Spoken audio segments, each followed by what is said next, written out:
আপনি যেখানে একটা সিঙ্গারা হচ্ছে আপনার 10 টাকা দাম, সেখানে আমরা সারা মাসে টিফিন ভাতা পাই 150 টাকা।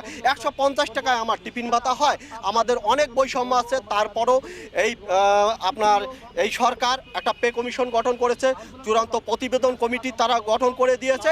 এখন তারা গেজেট দিবে, আমাদেরকে যেটাই দিয়েছে তারা, আমরা তাতেই সন্তুষ্ট থাকবো, কিন্তু আমাদের গেজেটটা প্রকাশ করতে হবে এবং জানুয়ারি মাস থেকে কার্যকর করতে হবে। এই আন্দোলনে আমরা রাজপথে আছি। আমাদের এই যদি দাবি না মানা হয়, আমরা কঠোর আন্দোলনে যাব।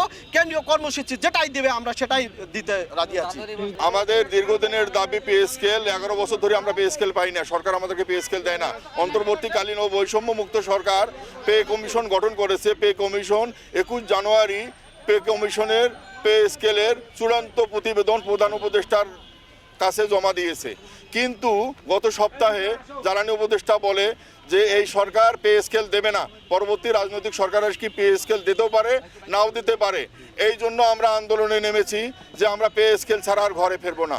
আমাদের আন্দোলন শুরু হয়েছে 3 ফেব্রুয়ারি, আগামীকালকে পর্যন্ত আমাদের আন্দোলন চলবে এবং ঢাকা কেন্দ্রীয় শহীদ মিনার থেকে প্রধান উপদেষ্টার বাসভবন যমুনা অভিমুখী আমরা ভোকা মিছিল নিয়ে যাব এবং অবস্থান কর্মসূচি আমরা পালন করব।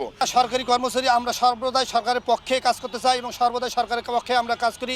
এই জন্যই আমরা যেহেতু সরকার আমাদের অভিভাবক, সরকারের কাছে আমাদের দাবি দেওয়া আদায়ের জন্য আমরা আমাদের এই যৌক্তিক আন্দোলন দীর্ঘ 1 বছর থেকে আমাদের বলছে যে আপনাদের আমরা বৈষম্যহীন একটা পে স্কেল দান করব। আপনারা আমাদের যারা রিটায়ার্ড হয়ে যাচ্ছে, আপনারা 2015 সালে পে স্কেলের একটা ভুলের কারণে লক্ষ লক্ষ টাকা তারা ক্ষতিগ্রস্ত হচ্ছে। তার মানে এই ভুলটা তারা করছে বেতনের শেষ ধাপ।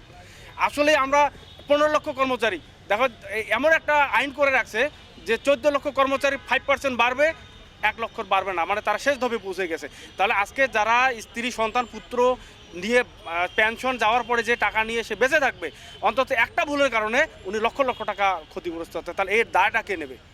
তাহলে 15 সাল থেকে আমরা এই আন্দোলনটা করতেছি। আমরা তো সরকারি চাকরিজীবীদের রাস্তায় নামার তো কোনো প্রশ্নই উঠে না। আমরা কেন রাস্তায় নাম? আমাদেরকে তো রাস্তায় নামাচ্ছে ওনারা তো ইচ্ছা করে আমাদেরকে রাস্তায় নামাচ্ছে। পে কমিশন জমা দিচ্ছে, ভালো কথা, আলহামদুলিল্লাহ। তা আপনারা গেজেটটা দিয়ে দেন, দিচ্ছে না, তালবাহানা করতেছেন। আপনারা 1.5 বছর ধরে 15 মাসের যে বৈষম্যমুক্ত বাংলাদেশ করে যে ধরনের কার্যক্রম করছেন, তাহলে এটা তো তার একটা বড় অংশ। আজকে আমাদের নির্বাচনের আপনার নির্বাচন 100% হলো সরকারি কর্মকর্তা কর্মচারীরা ভোট নেবে। তাহলে আমাদের এই গেজেটটা দিয়ে দিলে তো আমরা আরও একটা ঈদের মতো আনন্দ এবং ঈদের খুশিতেই তারা নির্বাচনে অংশগ্রহণ করতো। এবং আরেকটা বাধ্যতামূলক করছে আমরা ভোট দিব। আসলে আমরা তো থমকে যাচ্ছি, আমরা ভোট কোথায় দিব?